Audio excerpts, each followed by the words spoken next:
Good morning everyone, and welcome to our course on Principles of Measurement and Description. Over the next 2 modules, we're going to explore a subject that sits right at the heart of the construction industry, the ability to measure, describe, and communicate building works accurately and professionally. If you're a student in quantity surveying, architecture, building, or estate surveying, this course will give you the foundation you need to not only understand the technical process of building measurement, but also to appreciate how that measurement fits into the wider construction process. Now, in this first module, our focus is going to be on communication in the construction industry and applied mensuration. Why these two? Well, because before you can measure and prepare a bill of quantities, you need to understand 2 things: how to talk to other professionals in the industry, and how to measure things properly in a way that everyone agrees on. 1. The quantity surveyor in the construction industry. Let's begin by placing the quantity surveyor, or QS for short, into context. In any building project, there are many different players: architects, engineers, builders, project managers, and of course, the clients. Each of these has a role to play, but the quantity surveyor is the one responsible for the financial and contractual aspects of construction work. Think of the QS as the financial translator of the building process. The architect might describe a vision for a building: we'll have a curved glass facade with a central atrium. The engineer might add, we'll need a steel frame to support that. The QS's job is to take these ideas and turn them into quantities and cost, things that can be budgeted, priced, and monitored throughout the project. Traditionally, the QS would prepare a document called a bill of quantities, an itemized list of all the materials, labor, and associated work needed to complete the project, measured according to a standard method. Today, while modern tools and technology are increasingly used, the principles of measurement remain essential. 2. Communication in the construction industry. If you think about it, construction is all about communication. Drawings, specifications, contracts, and bills of quantities are all different ways professionals communicate with each other. A project is successful only if everyone understands exactly what's required, when it's required, and how it will be delivered.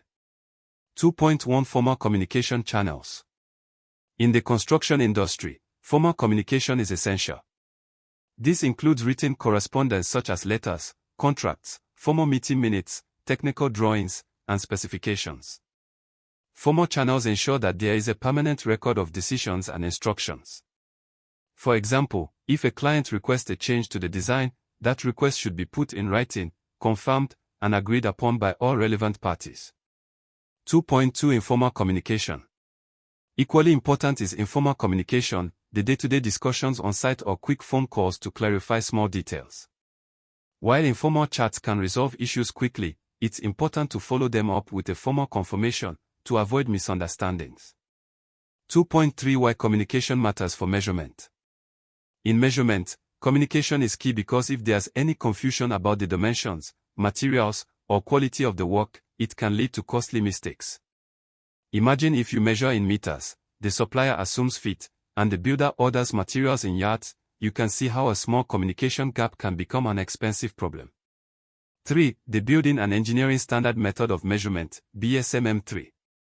Before we move further into measurement itself, we need to talk about BSMM3, the Building and Engineering Standard Method of Measurement, 3rd edition. This is the recognized guide in Nigeria, and some other jurisdictions, for how building work should be measured and described in bills of quantities. BSM-3 acts as a common language for measurement. Without it, one QS might describe an item one way, another might describe it differently, and contractors would be left guessing. With BSMM-3, everyone follows the same rules and conventions. 4. Applied mensuration. Now we come to applied mensuration, the science and art of measuring lengths, areas, volumes, and quantities. 4.1 Why accuracy is important.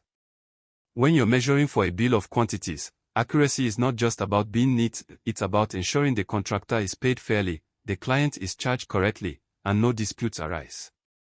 A single miscalculation can lead to underpayment, overpayment, or conflict. 4.2 Units of measurement. In Nigeria and most countries that use BSMM3, the metric system is standard: meters for length, square meters for area, cubic meters for volume, and so on. For example, The length of a wall might be 12.5 meters, its area might be 25 square meters, and the volume of concrete needed for its footing might be 2 cubic meters. 4.3 Tools for measurement. Traditionally, measurement was done using tape measures, measuring wheels, and drawing scales.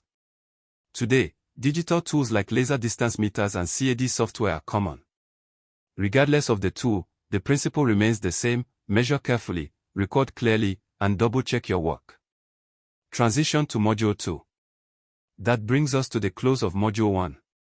We've seen that before we can measure and prepare builds, we must master communication and understand the basics of measurement. In Module 2, we'll move into the build preparation process, the detailed application of BSMM 3 rules, and the measurement of simple building foundations.